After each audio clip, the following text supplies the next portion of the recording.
Harusi yetu. Usiwe mjinga. Mimi nilioa jana, nilioa msichana mrembo sana na haikuwa wewe.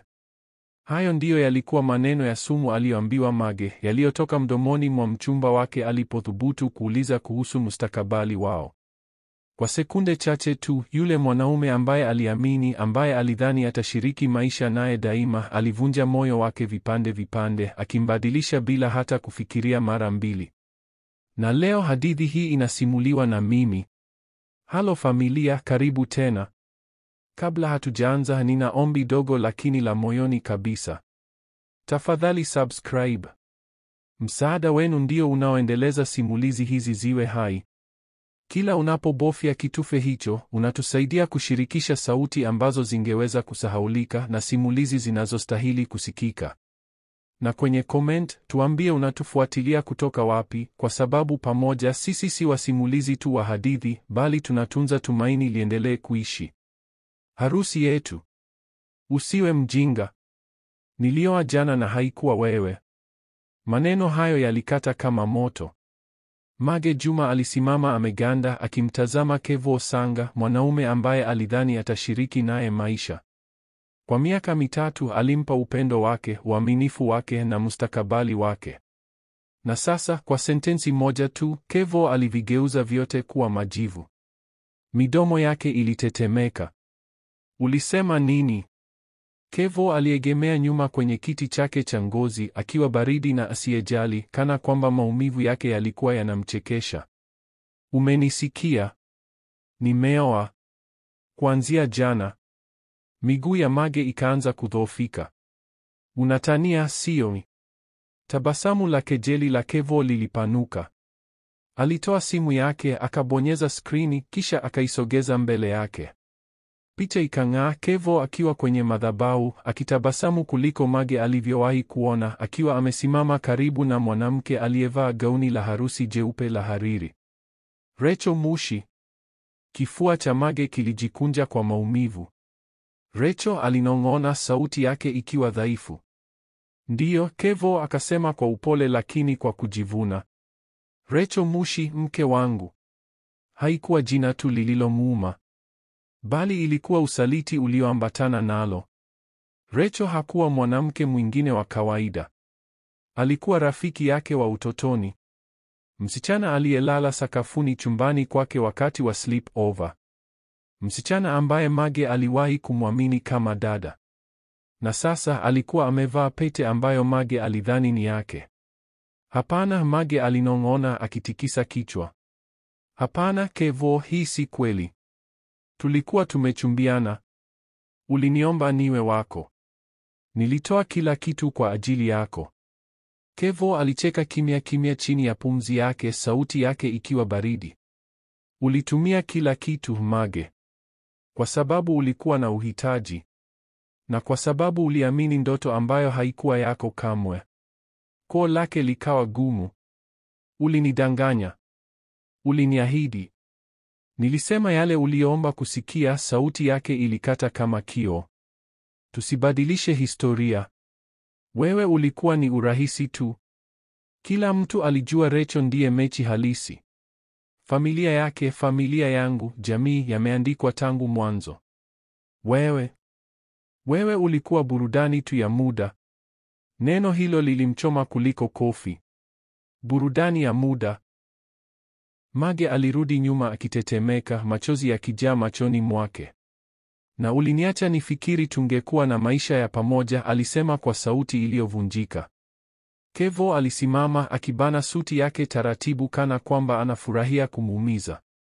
Wewe ulikuwa wa maana hadi pale ulipokosa kuwa wa maana tena. Usifanye mambo kuwa makubwa. Uliwaza nini, Mage? Kwamba mwana wa familia ya Sanga angejishusha maisha yake yote kuwa na binti wa familia ya Juma? Mage akavuta pumzi kwa mshangao. Hivyo basi sikuwahi kuwa wa kutosha? Hicho ndicho unachosema? Haswa, alitabasamu kwa ukatili. Shukuru hata nilikukubali kwa muda ule wote. Machozi ya Mage yakaanza kutiririka usoni mwake. Alitaka kupiga kelele, kudai maelezo, lakini alichoweza kusema kwa sauti ndogo ni, umekuwa mkatili. Jibu la Kevo lilikuwa baridi kuliko barafu. Hapana, nimekuwa mkweli. Ondoka, Mage, na usijidhalilishe. Tumemaliza. Mlango ulipofungwa nyuma yake, Mage akaanguka kwenye sofa akilia kwa uchungu, pumzi zake zikijikokota kwa sauti ya vilio visivyokoma. Asubuhi iliyofuata minong'ono ikaanza kusambaa. Umesikia? Kevo Sanga kamwacha Mage. Si tu kumwacha, ameoa Rachel Mushi. Ingekuwaje aende juu ya kiwango chake? Hapo amejiletea mwenyewe. Mage aliposimama dukani kupata mboga, wanawake wawili wakampitisha macho, kisha wakacheka kwa siri. Mmoja akanong'ona, huyu ndiye yule mjinga. Alifikiri ataolewa na Kevo. Mitandaoni picha za harusi ya Kevo na Rachel zilienea kama moto. Tabasamu lao liliangaza, miili yao ikiwa imekumbatiana kwa furaha ya kifamilia. Vichwa vya habari vya picha vilizidisha maumivu. Hatimaye Kevo kawa mtu wa kiwango chake. Wanandoa wa nguvu kweli. Maskini Mage. Alidhani ana nafasi. Mage alifunga kompyuta yake kwa mikono iliyokuwa inatetemeka, tumbo lake likibana. Aliwahi kumpa Kevo miaka yake bora, uaminifu wake na mustakabali wake. Na sasa alikuwa amebaki si zaidi ya kichekesho cha dunia nzima. Jioni ile akiwa amekata tamaa, alimuita Rachel kwa simu. Rachel alijibu kwa sauti tamu ya asali. Mage, nilikuwa nashangaa lini ungefanya simu hii. Kifua cha Mage kikaanza kuuma. Rachel, uliwezaje kufanya hivi? Ulijua ni kiasi gani nilivyompenda. Kulikuwa na ukimya mfupi, kisha kicheko chembamba cha kikatili. Oh Mage, usifanye mambo magumu. Ulishajua Kevo ni wangu. Kila mtu alijua. Wewe ulikuwa warming up tu. Machozi yakaijaza macho ya Mage. Nilikuamini. Ulikuwa rafiki yangu. Sauti ya Rachel ikawa baridi kama chuma. Hapana, nilikuwa mshindani wako. Na nimekushinda. Wewe umepoteza. Hivyo ndivyo maisha yalivyo. Simu ikakatika kwa click moja, ikimwachia Mage amekodoa macho kwenye ukimya, moyo wake ukivunjika kipande kwa kipande. Mara ya kwanza aligundua huu haukuwa kuvunjika moyo tu, hii ilikuwa ni maangamizi. Ukimya wa chumba cha Mage ulikuwa mzito kuliko jiwe. Simu ilianguka kutoka mkononi mwake na kudondoka chini kwa kishindo butu. Machozi yalikuwa yamekauka kwenye mashavu yake, lakini ndani ya moyo wake damu mpya ilianza kutiririka kwa kila mpigo. Rafiki yake wa karibu alikuwa ameiba mchumba wake. Mchumba wake hakuwahi kumtaka kweli. Na sasa dunia yote ilijua. Aibu ilizidi kushamiri siku zilizofuata. Kuelekea dukani kupata mikate, majirani wawili wazee walikuwa wakipiga soga.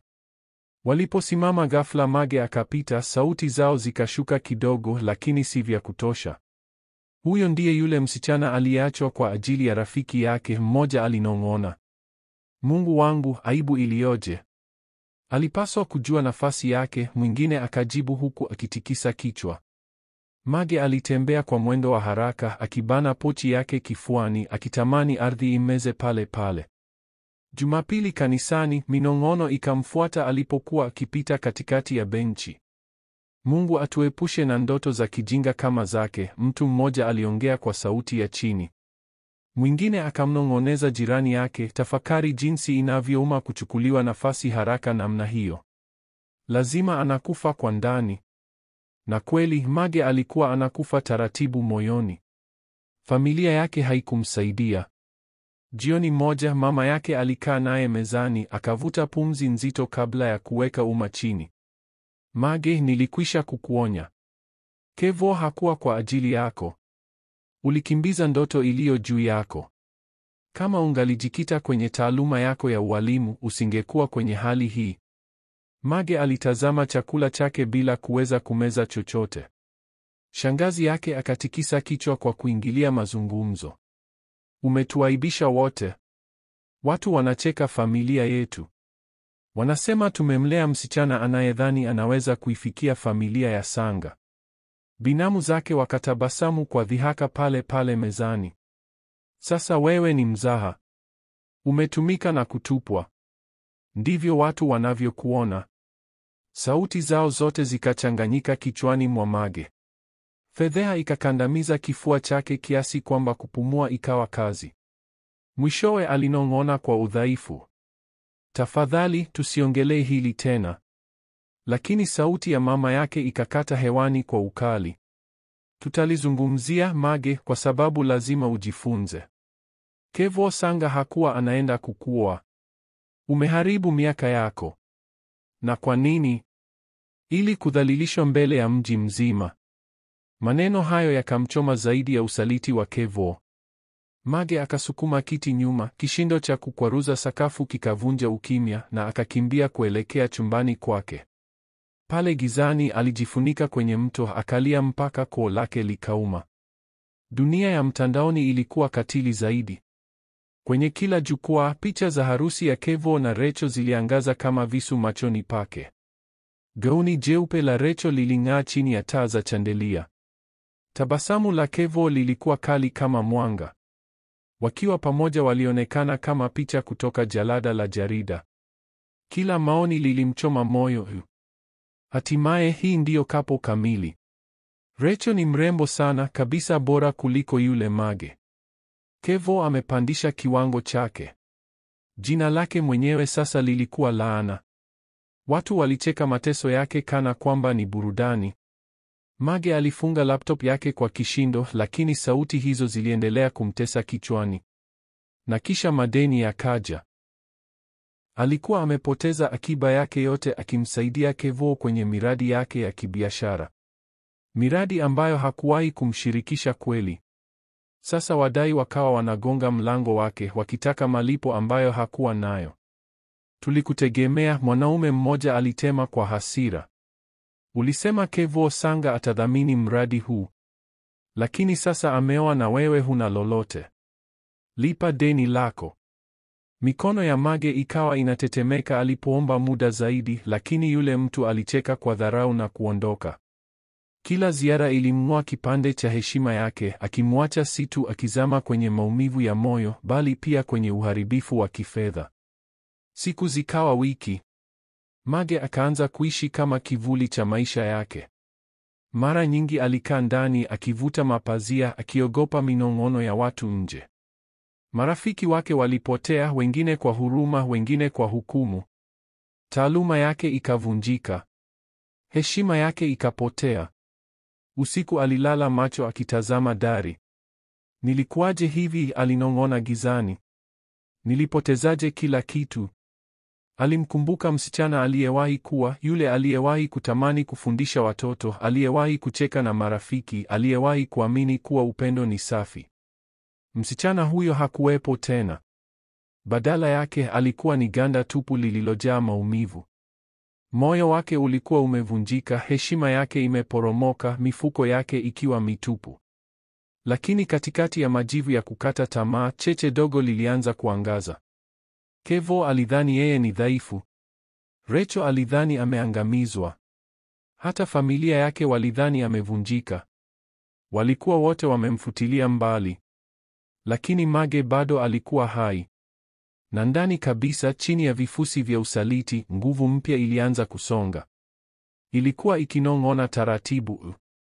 Hadithi hii haijaisha bado.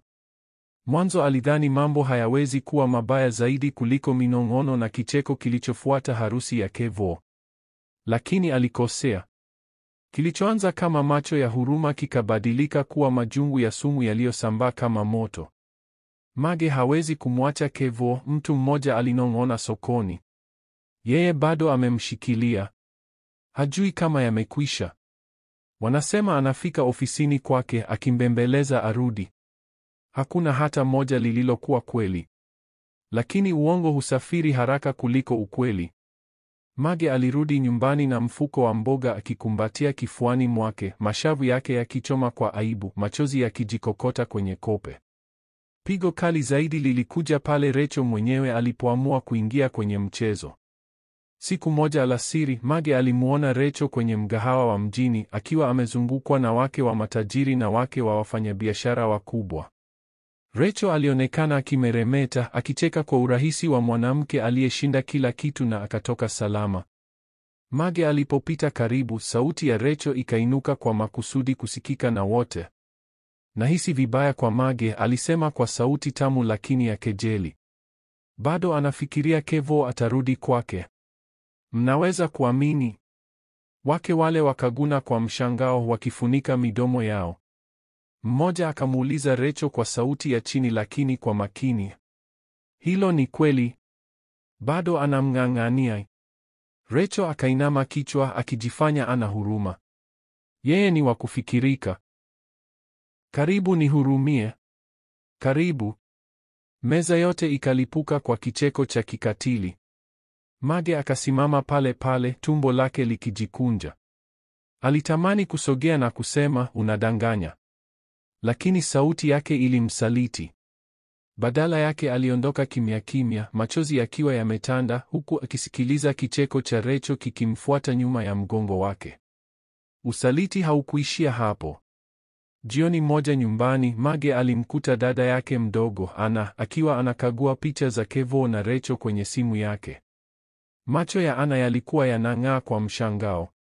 Ni wanandoa wakamilifu kweli, Anna alisema bila hata kuficha. Kifua cha Mage kikabana. Anna, unaweza aje kusema hivyo? Unajua walichonifanyia? Anna akapepesa macho bila hata kuinua kichwa. Unataka niseme nini? Kevo alifanya uamuzi sahihi. Rachel ni mrembo, ana pesa, ana uhusiano. Wewe ulikuwa iwewe tu. Moyo wa Mage ukavunjika. Ni dada yako mimi. Ulipaswa kuwa upande wangu. Hatimaye Anna akamtazama, macho yake yakiwa baridi. Upande wako, Mage? Umetuaibisha. Ulijaribu kumfuata mwanaume asiye na hadhi yako. Kila mtu alikuonya, hukusikia. Sasa unataka nimtetee mjinga? Hapana. Ni bora nikae upande wa washindi kuliko wa walioshindwa. Pumzi ya Mage ikakata. Unaniita mshindwa? Anna akanyoshea uso bila hofu. Kama kiatu kinakutosha, vaa. Huwezi kuwa Rachel kamwe. Maneno hayo yalimuumiza zaidi kuliko yote ambayo Kevo aliwahi kusema. Kwa siku kadhaa Mage alisikia sauti ya dada yake ikirindima kichwani mwake. Huwezi kuwa Rachel. Alizidi kuzama chini na chini. Usiku wake ulikuwa bila usingizi. Siku zake zikawa kivuli cha aibu. Hali yake ya kula ikapotea. Mara nyingi alitamani kutoweka kabisa. Lakini hatima ilikuwa na mipango mingine. Jioni yenye mvua, Mage alijilazimisha kutoka kwenda mgahawani wenye vitabu, akitumaini utulivu ungefifisha mawazo yake. Alikaa kwenye kona akiwa na kikombe cha chai ambacho hakuweza hata kukigusa. Ndipo sauti ya mwanaume ikavunja ukimya. Mage Juma, sivyo? Alinyanyua macho kwa mshangao. Mwanaume mrefu mwenye suti nyeusi alisimama mbele yake. Uwepo wake ulikuwa mkali, macho yake ya hesabu lakini si ya ukatili. Alimtambua baada ya sekunde chache, Jose Ongala, mfanyabiashara maarufu ambaye jina lake alilishasikia.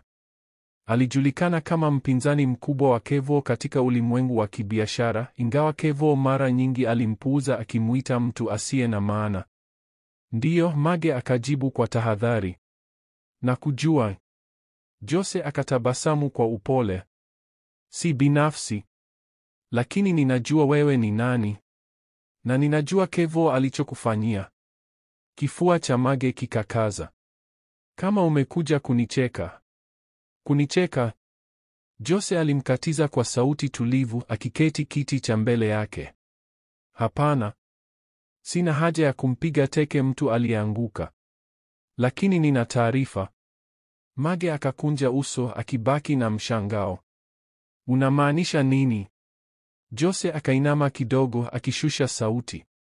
Kevo Sanga hufanyi maisha yenye furaha kama anavyotaka dunia iamini. Na Rachel Mushi si mke mwaminifu kama anavyojifanya. Macho ya Mage yakapanuka, moyo wake ukianza kupiga kwa kasi. Unasema nini?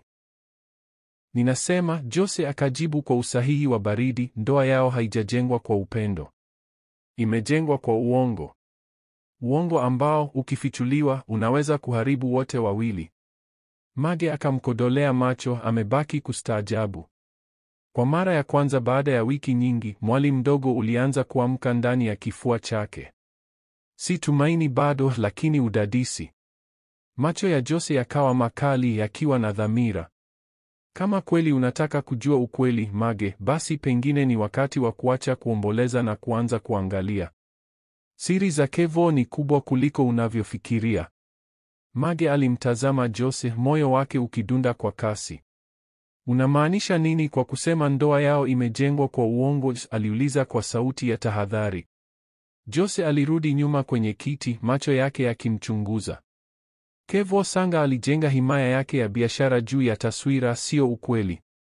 Nyuma ya tabasamu lake anazama kwenye siri, hila za kifedha, madeni yaliyofichwa nyuma ya makampuni hewa.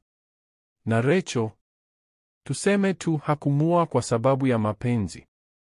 Aliingia kwa sababu ya maslahi. Yeye pia anajua mianya hiyo na anaipenyeza kwa manufaa yake. Koo la Mage likakauka. Hapana, familia ya Sanga wana nguvu sana. Watu wote wanawaheshimu. Wanaheshimu kile wanachoona. Jose akamkata. Sio ukweli. Nimekuwa nikishindana na kampuni ya Sanga kwa miaka. Naamini na kujua zaidi ya unavyofikiria. Nimeona nyufa kwenye msingi wao. Na Rachel, yeye si kipofu. Yeye ni sehemu ya hiyo michezo. Ndiyo maana alijitupa humo. Mage akapumua kwa tabu. Hivyo basi, ndoa yao ni mkataba wa kibiashara. Jose akatabasamu kwa kejeli. Na wewe, Mage, ulikuwa pazia tu.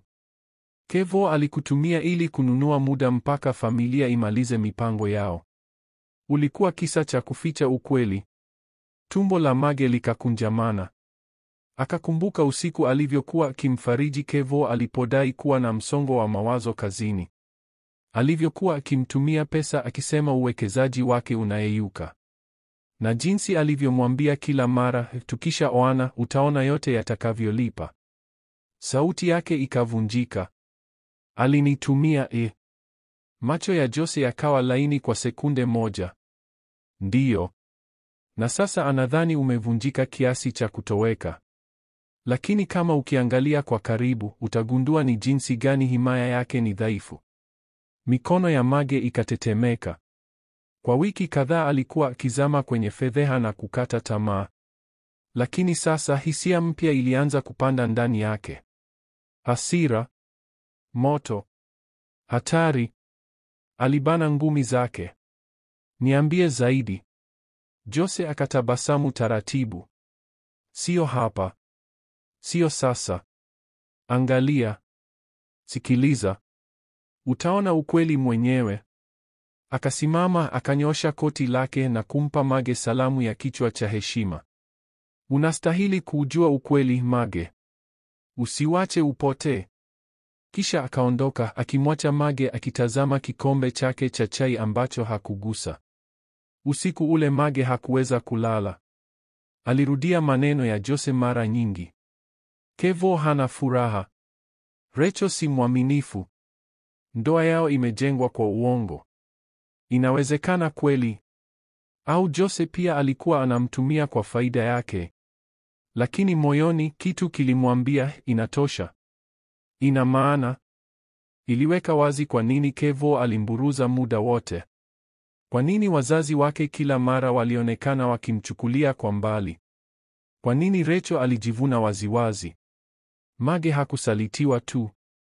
Alikuwa ametumika.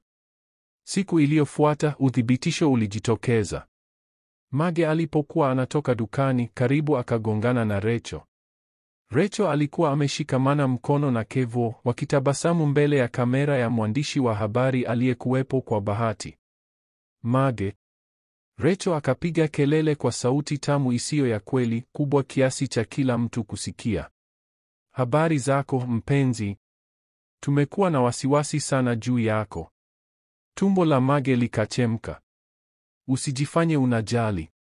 Rachel akaguna kwa mshangao bandia, akavuta pumzi.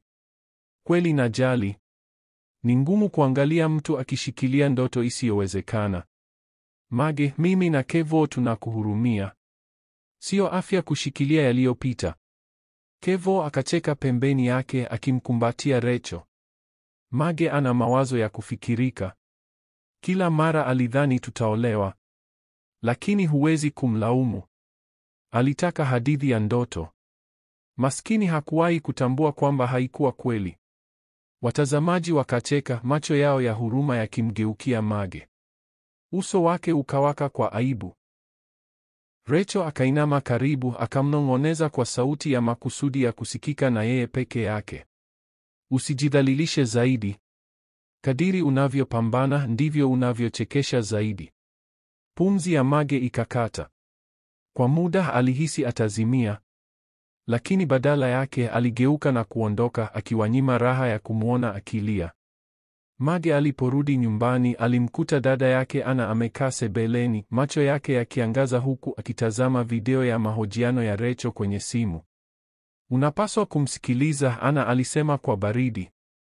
Unaonekana mwenye haya. Watu wanacheka juu yako. Mikono ya Mage ikatetemeka. Unawezaje kumtetea? Aliiba mchumba wangu, Ana. Aliniharibu.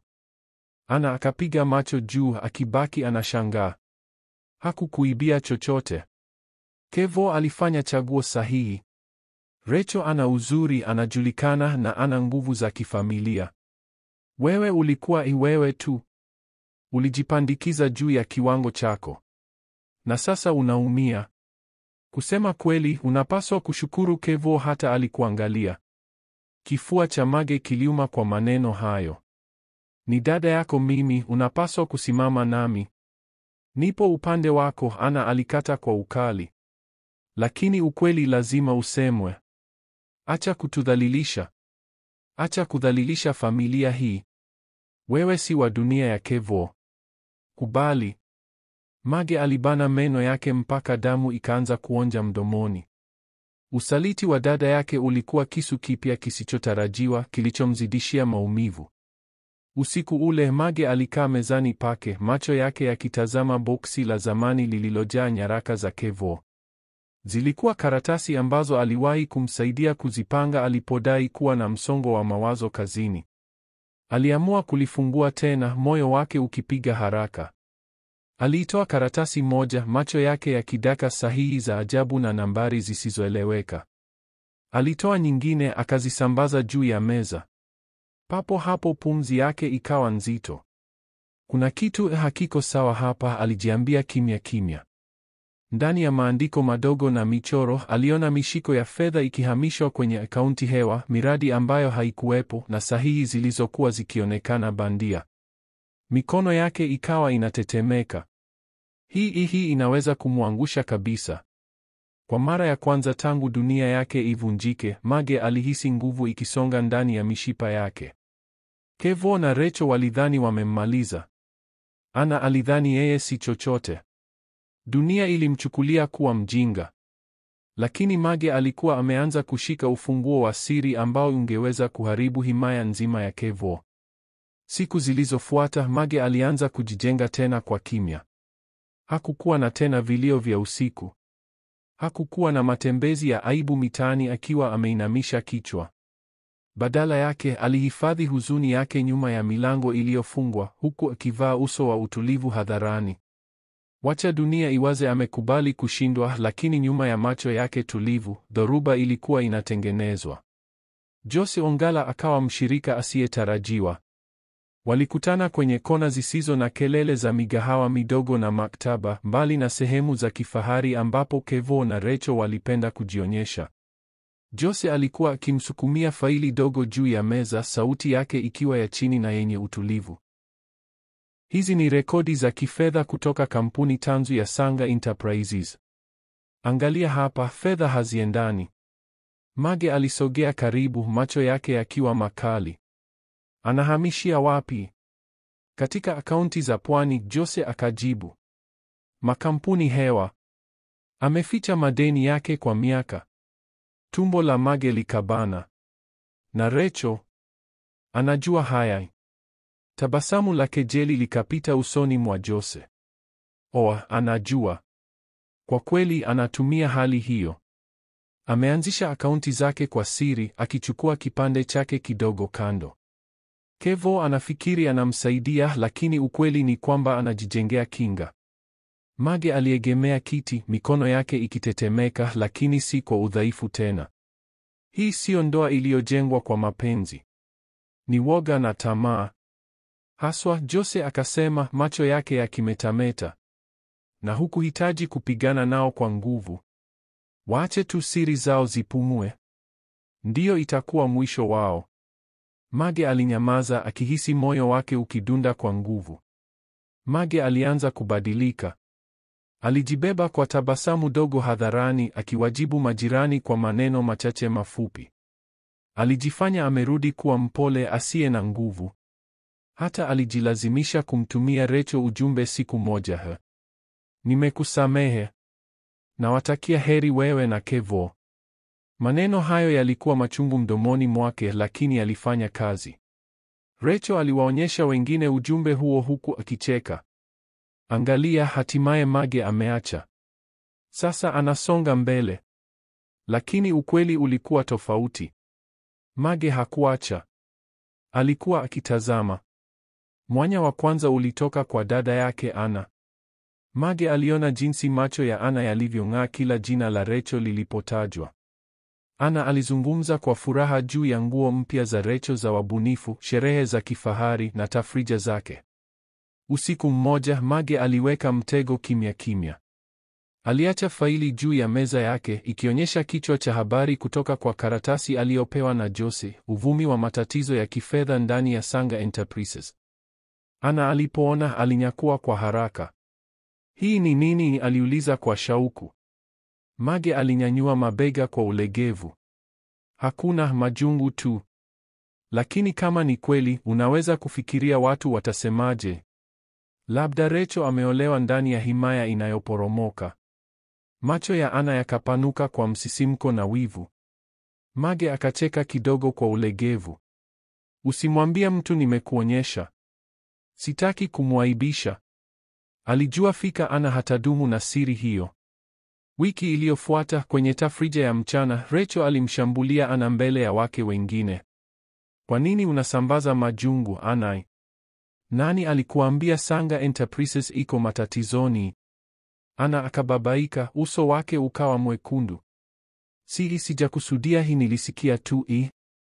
Wake waliokuwa wameketi pale wakabadilishana macho. Tabasamu la Rachel lilitetemeka kwa mara ya kwanza.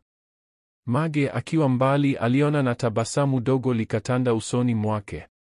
Picha kamilifu ilikuwa inaanza kupasuka. Usiku wa sherehe ya kifahari ulimeremeta kwa chandelia na glasi za champagne. Watu mashuhuri wa jiji walijitokeza kwa mavazi yao ya kifahari, gauni za gharama, suti kali, kamera zikimulika kila upande.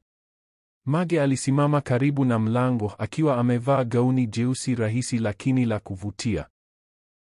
Mkono wake ulijishika kwenye pochi ndogo aliyokuwa amebeba. Ndani yake kulikuwa na nyaraka alizokusanya kwa wiki, ushahidi wa udanganyifu, wizi na usaliti. Kevo alimwona upande wa pili wa chumba. Alitabasamu kwa kejeli, akamnong'oneza kitu Rachel, ambaye naye alicheka kwa sauti ya kebei. Walidhani Mage alikuja kushuhudia tena fahari yao. Lakini leo hakuwa binti dhaifu wa kulia. Leo alikuwa dhoruba ikikaribia. Kevo alisogea kwa sauti kubwa, akivutia macho ya watu karibu. Naam, tazama ni nani ameamua kuonekana. Mage Juma, kivuli cha zamani langu. Rachel akacheka, sauti yake ikijaa dharau. Mage mpenzi, natumaini umeendelea na maisha.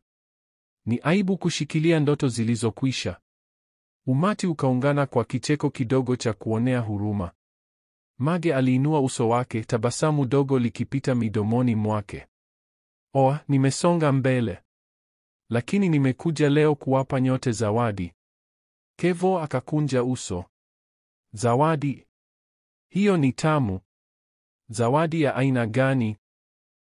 Mage akavuta bahasha kutoka kwenye pochi yake. Zawadi ya ukweli. Mage alipanda jukwani kwa utulivu, akamchukua kipaza sauti kutoka kwa mwenyeji aliyebaki amechanganyikiwa. Wanaume kwa wanawake, alianza kwa sauti thabiti ikisikika ukumbini. Leo tunasherehekea Kevo Sanga na himaya yake. Lakini je, nikikuambieni kuwa himaya mnayoishangilia ni kivuli tu?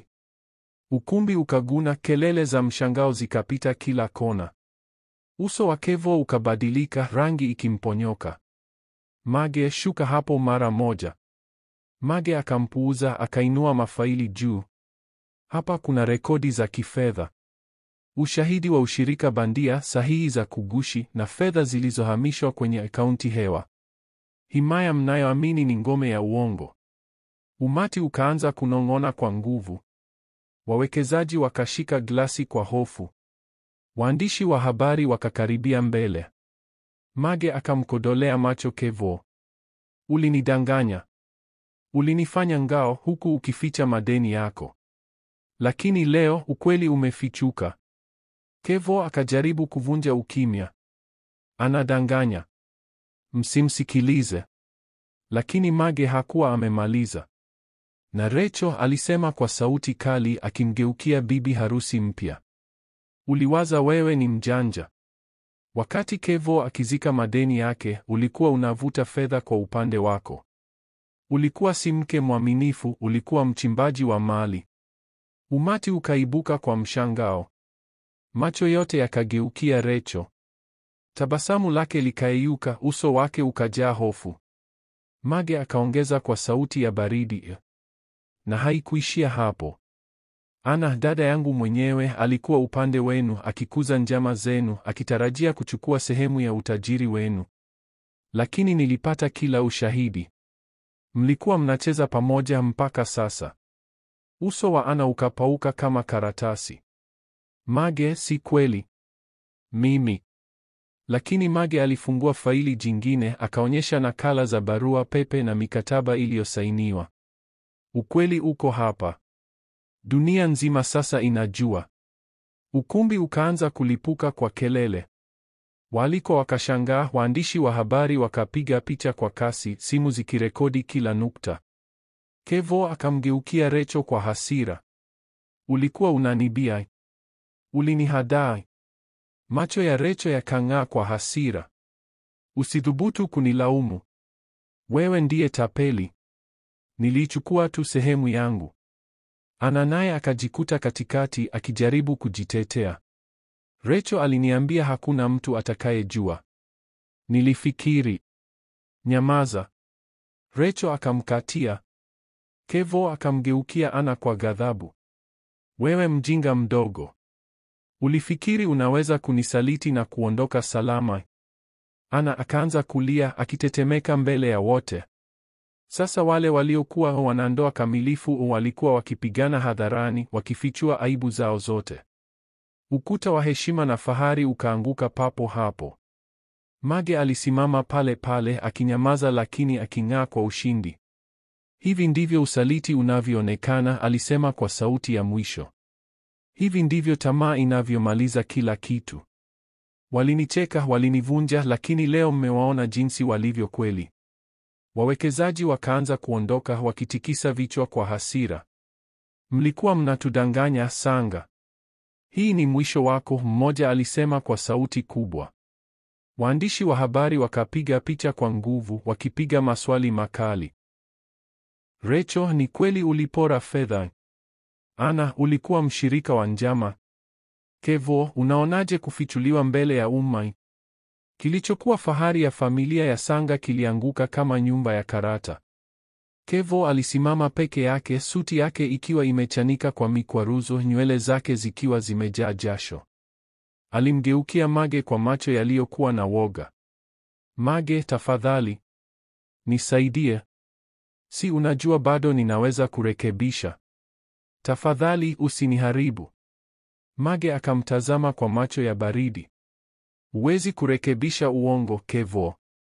Huwezi kurekebisha ulichoharibu ndani yangu. Hii ni kazi yako mwenyewe. Na huu ndio mwisho wako. Akamgeukia, akaondoka akimwacha akipiga kelele nyuma yake. Nje ya ukumbi, Jose Ongala alikuwa akisubiri. Tabasamu la heshima likapita usoni mwake. Umefanya. Umeibua kila kitu. Mage alishusha pumzi ndefu, mwili wake ukitetemeka kwa mchanganyiko wa hasira, msisimko na kutulizwa. Hapana, alisema kwa sauti tulivu. Wamejiangamiza wenyewe. Mimi nilikuwa tu kioo kilichowaonyesha sura zao halisi. Jose akamtazama kwa muda mrefu, kisha akatabasamu taratibu. Umeonyesha nguvu ambayo hata mimi sikutarajia. Kevo alikudharau. Dunia ilikupuuza. Lakini sasa watakulazimika kukumbuka jina lako. Mage akamtazama moja kwa moja machoni. Nashukuru, Jose. Lakini ushindi wangu si kupata mwanaume mwingine. Ni kujipata tena mimi mwenyewe. Jose akatikisa kichwa, akatabasamu zaidi. Na hilo ndilo jambo kubwa zaidi. Wiki zilizofuata himaya ya Kevo Sanga ilianguka kabisa. Wawekezaji walijitoa. Mashitaka yakaja mfululizo. Alibaki maskini na mwenye aibu. Rachel aliyefichuliwa kwa wizi alitelekezwa na familia yake na kutengwa na jamii. Ana, dada wa Mage, alifukuzwa kwenye miduara aliyokuwa akiyafukuzia kwa tamaa. Wale waliowahi kujiona washindi walibaki wakilaumiana, wakirandaranda bila msaada. Lakini Mage aliendelea kutembea mitaani akiwa ameinua kichwa chake. Hakukuwa tena na minong'ono ya dharau. Hakukuwa tena na kicheko cha kuonea huruma. Watu sasa walimtazama kwa heshima na kidogo hofu. Sio tu alinusurika usaliti, alinuka juu yake. Jioni moja, Mage alisimama kwenye balkoni yake, upepo baridi ukivuma kutoka bahari ya Hindi. Alitazama anga la jiji la Dar es Salaam likiangaziwa na taa, moyo wake ukiwa na amani mpya. Safari yake ilikuwa ya maumivu, fedheha na upotevu. Lakini pia ilikuwa safari ya ugunduzi. Alinong'ona kwa utulivu. Usaliti unaweza kukuvunja, lakini pia unakuonyesha wewe ni nani hasa. Na kisasi bora zaidi si chuki, ni kupaa juu kiasi kwamba wale waliokudharau wanameza uongo wao wenyewe. Mage alifunga ukurasa wa zamani, si kama bibi harusi aliyetelekezwa, si kama mwathirika wa usaliti, bali kama mwanamke aliyebadilisha maumivu kuwa nguvu. Dunia iliwahi kumcheka. Dunia iliwahi kumdharau. Lakini sasa dunia isingemsahau tena. Wakati mwingine kisasi kitamu zaidi hakiji kwa hasira. Kinakuja pale hatima inapobadilisha simulizi lote juu chini. Hii ndiyo hadithi ya bibi harusi aliyetendwa usaliti mbele ya madhabahu ya upendo, na kisasi kilichofanya dunia nzima ikumbuke jina lake. Kama umeipenda simulizi hii, naomba ulike video hii na usubscribe kwenye chaneli hii. Asante sana, na niambie kama umeipenda simulizi hii kwenye comment.